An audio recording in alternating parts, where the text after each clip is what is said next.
இந்த பேர் பட்ட பேர் வச்சிருக்காங்க. என்ன பட்ட பேர்? காட்டுப்பூச்சி இல்லனா மேகி மண்டை. காட்டுப்பூச்சி இல்ல மேகி மண்டை. மேகி மண்டை. ஓ மேகி மண்டை. Spring roll. Spring roll. சிக்காங்கோக்கா ngokkaவா இல்ல சைனீஸ் புட்டி அது. மீன்காரி. மீன்காரி. ஒய் மண்டைன்னு வச்சிட்டாங்க. ஆரோ மண்டை. உங்க உங்க உங்க லெஃப்ட்க்கு திருப்புங்க அப்படியே. என்னடா மண்டை இது?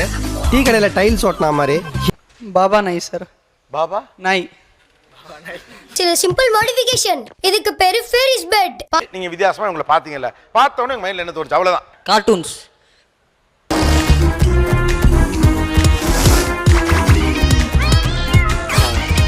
குண்டு மண்டை. கூண்டு மண்டை. அவருக்கு நானே ஒரு பேர் வச்சிருக்கேன். வேம்பயர். ஆக்சுவலி அவருக்கு தெரியாது. ஒரு வாட்டி எக்ஸாம் எழுதும் போது அவரு கை நடுங்குது. நடுங்காமலே பேசுங்க. அவங்க சொன்ன மாதிரி பயப்படீங்க போல இருக்கு. தெரிஞ்ச பையனா தூக்கின்னு வந்துட்டாங்க நாங்க.